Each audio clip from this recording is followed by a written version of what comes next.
Hello दोस्तों, नमस्कार। आप सभी का स्वागत है डीआरके टीवी पर। मैं हूं आपका दोस्त डॉक्टर कन्हैया, बीकानेर, राजस्थान से। दोस्तों, बहुत सारे लोग ये प्रश्न करते हैं कि सर क्या ऑटोफेगी जो है वो मानसिक परेशानियां जो होती है, जो एंजाइटी होता है, डिप्रेशन होता है, पैनिक होता है, ओवर थिंकिंग होता है, नेगेटिव थिंकिंग होता है, ओसीडी होता है, जो न्यूरोसिस होती है, साइकोसिस होता है, क्या इसको पूरी तरह से जड़ से मिटा देता है? इसी प्रश्न का जो साइंटिफिक एक्सप्लेनेशन मैं आप लोगों को समर्पित कर रहा हूं, इसको बहुत अच्छे समझना, बहुत अच्छे से अंडरस्टैंड करना। दोस्तों, सबसे पहले तो हम ये समझ लेते हैं कि ये जो ऑटोफेगी है ये क्या होता है। ये दो वर्ड से मिलकर बना हुआ है। एक तो है ऑटो। ऑटो का मतलब होता है स्वयं, मतलब खुद। फेगी, फेगी का मतलब क्या होता है? फेगी का मतलब होता है खाना, मतलब खुद ही खुद को खा जाना। इसको आप क्या बोलते हो? ऑटोफेगी बोलते हो। अब ऑटोफेगी में क्या होता है? बेसिकली जब हमारी जो सेल्स होती है दोस्तों, जो सेल्स होती है, ये सेल्स जब काम करती, वर्क करती है, तो वर्क करती है तो वर्क एग्जीक्यूट होता है, उसमें एनर्जी कंज्यूम होती है। तो एनर्जी कंज्यूम होने के बाद में बहुत सारा कचरा बाहर निकलता है। इस कचरे को अपन फ्री रेडिकल्स बोलते हैं।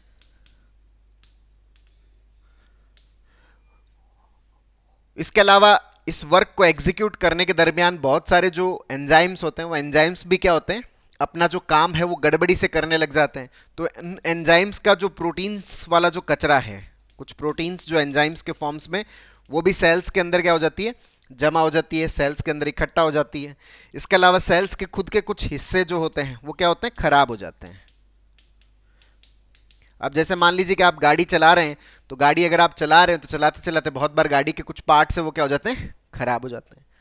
तो ये जो हमारी बॉडी के अंदर जो प्रोटीन्स के फॉर्म में कचरा इकट्ठा हो जाता है, फ्री रेडिकल्स के फॉर्म में कचरा इकट्ठा हो जाता है, ये जो कुछ पार्ट्स खराब हो जाते हैं, तो उसकी वजह से सेल्स की जो प्रोडक्टिविटी वो क्या हो जाती है, डाउन हो जाती है। और जैसे इसकी प्रोडक्टिविटी डाउन होती है तो हमारी बॉडी की ओवरऑल प्रोडक्टिविटी भी क्या हो जाती है, डाउन हो जाती है। तो ऑटोफेगी प्रोसेस के दरमियान क्या होता है कि ये जो फालतू का जो प्रोटीन है, ये जो कचरा है, ये जो खराब हुए हुए पार्ट है, इन सब चीज़ों को क्या किया जाता है, हटाया जाता है, इनको रिपेयर किया जाता है, या फिर इनको न्यू एनर्जी के अंदर क्या कर दिया जाता है, ट्रांसफर किया कर दिया जाता है, ट्रांसफॉर्म कर दिया जाता है। तो ऑटोफेगी बेसिकली क्या है? ऑटोफेगी एक ऐसा प्रोसेस है जिसके अंदर हमारी बॉडी के अंदर जो कचरा बनता है, ये खराब जो चीजें होती हैं, उन सब चीजों को रिपेयर करने का एक प्रोसेस है जो हमारी बॉडी के अंदर चलता है, जिसको आप क्या बोलते हो, ऑटोफेगी बोलते हो। समझ गए?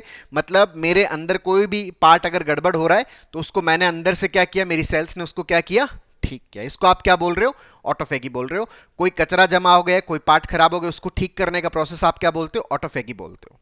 अब ये ऑटोफेगी साइकोलॉजिकल प्रॉब्लम्स को किस तरह से ठीक करता है, इसको भी थोड़ा समझ लेते हैं।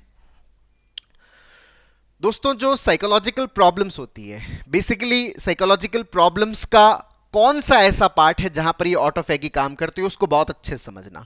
दोस्तों, हमारे दिमाग के अंदर क्या होता है कि ऑटोमेटिक नेगेटिव थॉट्स आते हैं।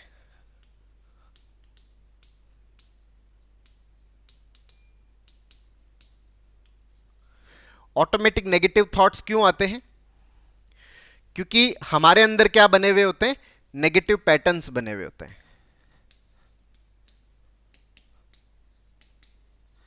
जैसे हमारे अंदर पैटर्न्स होते हैं उसी के अकॉर्डिंग हमारे अंदर थॉट्स आते हैं। अगर आपके अंदर पॉजिटिव पैटर्न्स है तो आपके अंदर ऑटोमेटिक क्या आएगा, पॉजिटिव थॉट आएगा। और आपके अंदर अगर नेगेटिव पैटर्न्स है तो आपके अंदर ऑटोमेटिक क्या आएंगे, नेगेटिव थॉट्स आएंगे।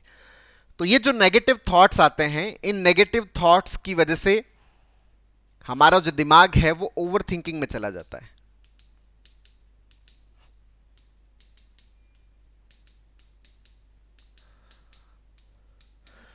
और दिमाग जब ओवर थिंकिंग में जाता है, मतलब आपका दिमाग लगातार काम करता है। सामान्यतः हमारे दिमाग के दो चक्र होते हैं, एक तो काम करने वाला फेज होता है और एक रिलैक्सेशन वाला फेज होता है। वर्क वाला जो फेज होता है, काम करने वाला जो फेज होता है, उस फेज के दरमियान हमारा ब्रेन जो होता है वो एनर्जी को कंज्यूम करता है, और जो रिलैक्सेशन वाला फेज है उसके अंदर एनर्जी को वापस क्या किया जाता है, रीस्टोर किया जाता है। लेकिन अगर मान लीजिए कि आपका ब्रेन कंटिन्यूसली चले ही जा रहा है, लगातार चले ही जा रहा है, तो ओवर थिंकिंग वाली जो स्टेट होती है जिसके अंदर आपका दिमाग लगातार चल रहा है, तो उस चलने वाली स्टेट के अंदर एनर्जी कंजप्शन वाला फेज ही लगातार चलता रहता है, क्योंकि रिलैक्स नहीं हो रहा तो एनर्जी का रिस्टोरेशन नहीं हो पाता। तो उसकी वजह से क्या प्रॉब्लम क्रिएट होती है? ओवर थिंकिंग की वजह से, ओवर थिंकिंग की वजह से प्रॉब्लम क्रिएट होती है कि हमारा दिमाग जो है वो ऑक्सीडेटिव स्ट्रेस में चला जाता है। ये जो ऑक्सीडेटिव स्ट्रेस है, ऑक्सीडेटिव स्ट्रेस की वजह से क्या होता है? ऑक्सीडेटिव स्ट्रेस की वजह से चूंकि हमारा ब्रेन है वो रिलैक्स नहीं हो पा रहा, ऑक्सीडेटिव स्ट्रेस क्रिएट हो गया। अब रिलैक्सेशन के दरमियान एनर्जी रिस्टोरेशन होता है, जो भी कचरे वचरे हैं उन सबको साफ करने की प्रक्रियाएं वो सब होती है।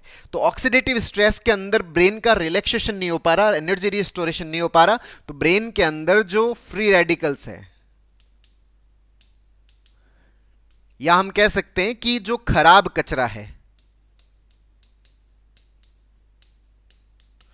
वो बहुत ज्यादा बढ़ जाता है। या आप कह सकते हो कि जो ब्रेन के अंदर हार्मफुल जो न्यूरोकेमिकल्स हैं, न्यूरोटॉक्सिन्स है, वो क्या हो जाते हैं? बढ़ जाते हैं। अब ये जब फ्री रेडिकल्स का लेवल आपके ब्रेन के अंदर बढ़ जाता है तो उसकी वजह से क्या होता है? उसकी वजह से ये जो फ्री रेडिकल्स है ये क्या करते हैं? हमारे ब्रेन के जो न्यूरॉन्स है उन न्यूरॉन्स का ये क्या करवा देते हैं? इन्फ्लामेशन करवा देते हैं। अब हमारे ब्रेन के न्यूरॉन्स का जब इन्फ्लामेशन होता है, उसमें स्पेशली जैसे सेरोटोनिन वाले जो न्यूरॉन्स हैं,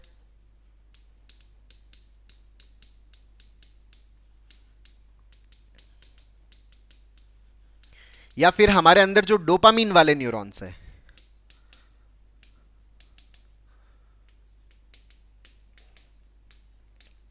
इन न्यूरॉन्स का जब इन्फ्लामेशन होता है तो हमारे दिमाग के अंदर ये जो सीरोटोनिन और डोपामिन न्यूरॉन्स है, जब इनकी इन्फ्लामेशन हो जाती है तो इनकी प्रोडक्टिविटी क्या हो जाती है? कम हो जाती है। इन्फ्लामेशन के बाद में इन न्यूरॉन्स की प्रोडक्टिविटी कम हो जाती है।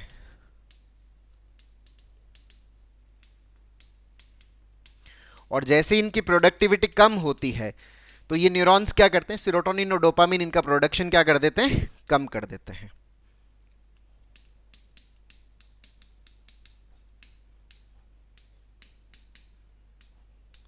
अब सीरोटोनिन और डोपामिन का जो प्रोडक्शन है वो कम हो जाता है, तो आपके ब्रेन के अंदर सीरोटोनिन और डोपामिन इनका लेवल क्या हो जाता है? असंतुलित हो जाता है, कम हो जाता है। और जब आपके ब्रेन के अंदर इनका लेवल कम हो जाता है, असंतुलित हो जाता है, तो ये जो न्यूरो केमिकल इम्बैलेंस हमारे ब्रेन के अंदर क्रिएट होता है, उसकी वजह से फिर हमारे अंदर क्या होती है? साइकोलॉजिकल प्रॉब्लम्स होती है।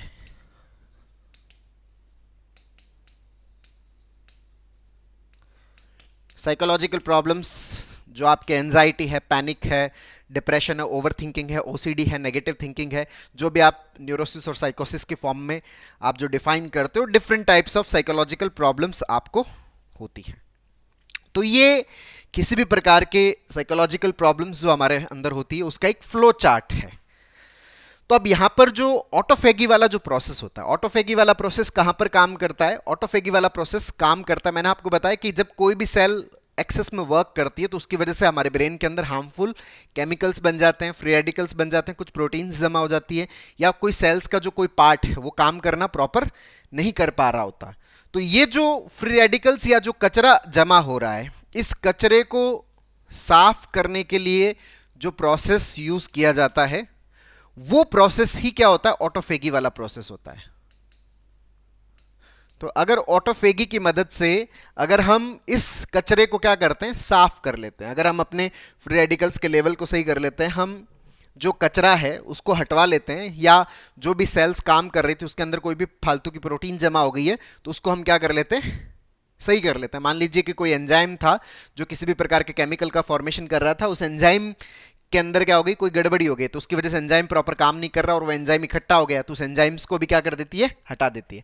तो जब ऑटोफेगी इस केमिकल जो न्यूरोकेमिकल्स है, जो टॉक्सिन्स है, इसको जब सही करती है तो उसकी वजह से ठीक है कि न्यूरॉन्स का इन्फ्लामेशन क्या होता है? कम होता है। उसकी वजह से जो सीरोटोनिन और डोपामिन वाले जो न्यूरॉन्स है उनकी भी प्रोडक्टिविटी क्या हो जाती है? एनहांस हो जाती है। तो सीरोटोनिन और डोपामिन का लेवल बढ़ जाता है, तो केमिकल जो असंतुलित हुए थे वो संतुलित भी हो जाते हैं, और आपकी जो साइकोलॉजिकल प्रॉब्लम है उसके अंदर आपको रिलीफ भी मिलता है।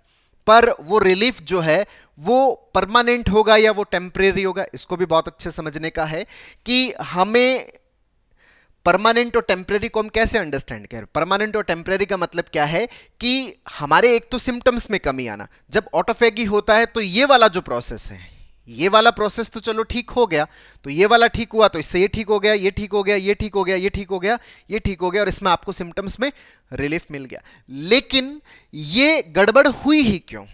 जब तक इस गड़बड़ का कारण ठीक नहीं होता, आपके ब्रेन के अंदर जो बहुत एक्सेस मात्रा में जो कचरा जमा हुआ है, न्यूरोटॉक्सिन्स जमा हुए हैं, जो फ्री रेडिकल्स जमा हुए हैं, ये जमा ही क्यों हुए? इसकी भी मैकेनिज्म जब तक अपनी ठीक नहीं होती, तब तक अपन साइकोलॉजिकल प्रॉब्लम से क्या नहीं होते, पूरी तरह से बाहर नहीं निकल पाते। अच्छा, ये फ्री रेडिकल्स का कचरा जमा क्यों हुआ है? क्योंकि हमारा ब्रेन किस में गया है? ऑक्सीडेटिव स्ट्रेस में गया है। ऑक्सीडेटिव स्ट्रेस में क्यों गया है? क्योंकि हमारा ब्रेन किस में चल रहा है? ओवर थिंकिंग में चल रहा है। ओवर थिंकिंग क्यों हो रही है? क्योंकि हमारे अंदर क्या आ रहे हैं? ऑटोमेटिक नेगेटिव थॉट्स आ रहे हैं। ऑटोमेटिक नेगेटिव थॉट्स क्यों आ रहे हैं? क्योंकि हमारे अंदर क्या बने हुए? नेगेटिव पैटर्न्स बने हुए। और ये नेगेटिव पैटर्न्स कैसे बनते हैं? ये नेगेटिव पैटर्न्स बनते हैं हमारे अंदर लर्निंग से।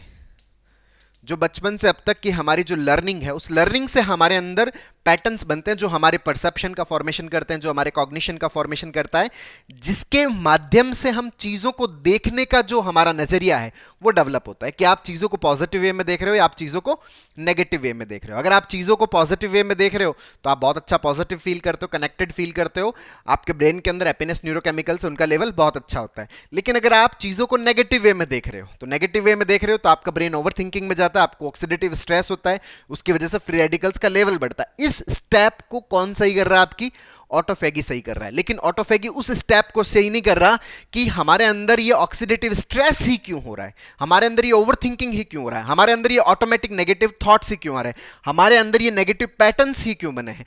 हमारे अंदर ये नेगेटिव पैटर्न्स किस कारण से बने हुए? लर्निंग की वजह से बने हुए, सीखने की वजह से। ऑटोफेगी हमारे अंदर किसी भी प्रकार की लर्निंग को एनहांस नहीं करता। तो जब तक आपका लर्निंग सही नहीं होगा, जब तक आपकी जो साइकोलॉजिकल प्रॉब्लम्स का जो रूट जो कॉज है, जो इस साइकोलॉजिकल प्रॉब्लम का कॉज क्या है? ये है। इसका कारण क्या है? ये है। इसका कारण क्या है? जो न्यूरॉन्स का इन्फ्लामेशन। इसका कारण क्या है? आपके सेरोटोनिन डोपामिन के न्यूरॉन्स, उनकी इन्फ्लामेशन होगी, न्यूरॉन की इन्फ्लामेशन। इसका कारण क्या है? Free radicals. इसको तो चलो ठीक करता है, लेकिन इसका भी कारण क्या है? इसका कारण ऑक्सीडेटिव स्ट्रेस। इसका कारण क्या है? Over thinking. इसका कारण क्या है? ऑटोमेटिक नेगेटिव थॉट्स का आना। इसका कारण क्या है? Neural patterns. और इसका कारण क्या है? लर्निंग। किसी भी प्रकार की ऑटोफेगी लर्निंग को सही नहीं करती। मतलब साइकोलॉजिकल प्रॉब्लम का जो डीप रूटेड जो जड़ है, या हम जिसको कह सकते हैं कि जो बीज है, वो बीज क्या है? वो बीज है हमारी लर्निंग। अगर हमारी लर्निंग गड़बड़ हो रखी है तो उस लर्निंग को ऑटोफेगी सही नहीं करती। और जब लर्निंग ऑटोफेगी से सही नहीं होता तो साइकोलॉजिकल प्रॉब्लम जड़ से नहीं मिटता। हाँ ठीक है, सिम्टम्स में थोड़ा बहुत राहत अपने को मिल सकता है, लेकिन जड़ से खत्म नहीं होता। तो जड़ से खत्म करने के लिए क्या करना होता है? जड़ से खत्म करने के लिए हमारा जो लर्निंग है, उस लर्निंग को हमें क्या करना होता है? सही करना होता है। और लर्निंग को सही करने में समय लगता है। और लर्निंग हमारा तब सही होता है जब हम हमारी जो गड़बड़ हो रही लर्निंग जो है, हमारी जो रॉन्ग जो लर्निंग है, हमारी जो नेगेटिव लर्निंग है, जो हमारी इमेजिनरी लर्निंग है, उस लर्निंग को हम बहुत अच्छे से क्या कर पाए? आइडेंटिफाई कर पाए। हम अपनी गलतियों को बहुत अच्छे से आइडेंटिफाई कर पाए, उसको समझ पाए, उसको अंडरस्टैंड कर पाए, तब हम अपनी लर्निंग को क्या कर पाते हैं? सही कर पाते हैं। और जब हम सही लर्निंग के अंदर जाते हैं, तो सही लर्निंग के अंदर जाते हैं तो हमारे जो न्यूरल पैटर्न्स है वो सही बनते हैं, मतलब पॉजिटिव बनते हैं। तो वो हमारे अंदर पॉजिटिव ऑटोमेटिक थॉट्स क्रिएट करते हैं, जो हमारे ब्रेन को ओवर थिंकिंग से फ्री करता है और हमें साइकोलॉजिकल प्रॉब्लम से भी क्या करता है? फ्री करता है। तो ये जो सही लर्निंग जो है, इस सही लर्निंग की जो पूरी प्रक्रिया है, रॉन्ग लर्निंग को आइडेंटिफाई करना, गलत लर्निंग को पहचानना, जो गलत बिलीफ है उसको पहचानना, गलत थॉट प्रोसेस उसको पहचानना, गलत पैटर्न से उनको पहचानना और उसको सही करना, ये पूरी जो प्रक्रिया है ये किसके तहत होती है? Cognitive behavioural therapy.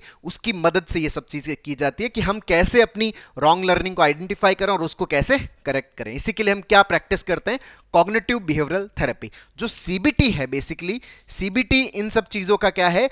जड़ से मिटाने वाला प्रोसेस। अगर हम सीबीटी का रेगुलरली प्रैक्टिस करते हैं, अपने डे टू डे लाइफ के अंदर अभ्यास करते हैं, तो वो सीबीटी क्या करती है? हमारे अंदर राइट लर्निंग को एनहांस करती है। और लर्निंग वो बीज है जिसकी वजह से ये सारी की सारी प्रॉब्लम्स क्रिएट भी होती है और यही सारी की सारी प्रॉब्लम्स पूरी तरह से खत्म भी होती है। तो इस लर्निंग के ऊपर वर्क करने के लिए हमें किसकी जरूरत पड़ती है? सीबीटी की जरूरत पड़ती है। तो हमारे पास में अगर कोई हमसे पूछे कि हाँ साइकोलॉजिकल प्रॉब्लम्स जो होती है ऑटोफेगी से मदद मिलती है, हाँ ठीक है, सिम्टम्स के अंदर राहत मिल सकती है, लेकिन अगर सेकंड प्रश्न ये पूछा जाता है क्या इसको जड़ से खत्म किया जा सकता है? नहीं, जड़ से नहीं खत्म किया जा सकता। जड़ को खत्म करने के लिए तो अपनी लर्निंग को क्या करना पड़ेगा? सही करना पड़ेगा, जिसके लिए हमें सीबीटी की प्रैक्टिस करने की जरूरत पड़ती है। तो दोस्तों उम्मीद करता हूं आपको ये वीडियो पसंद आया होगा, नीचे कमेंट बॉक्स में लिखकर जरूर बताइएगा। और अब तक यदि आपने मेरे यूट्यूब चैनल डीआरके टीवी को सब्सक्राइब नहीं किया तो प्लीज उसे सब्सक्राइब करें, ताकि मेरे नए वीडियो का नोटिफिकेशन आप तक सबसे पहले पहुंचे। दोस्तों हम लोगों ने जो सीबीटी है उसके ऊपर एक स्टेप बाय स्टेप लर्निंग का एक पूरा वर्कशॉप लॉन्च किया हुआ है, जिसका लिंक नीचे डिस्क्रिप्शन में, जिसकी हेल्प से आप अपनी जो लर्निंग है उसको एनहांस कर सकते हैं। आप अपनी साइकोलॉजिकल प्रॉब्लम्स का जो डीप रूटेड जो बीज है उसको क्या कर सकते हो? खत्म कर सकते हो, और अपने आप को पूरी तरह से साइकोलॉजिकल प्रॉब्लम से फ्री करने में बहुत अच्छे से हेल्प ले सकते हो। बहुत बहुत धन्यवाद दोस्तों। जय हिंद, जय भारत।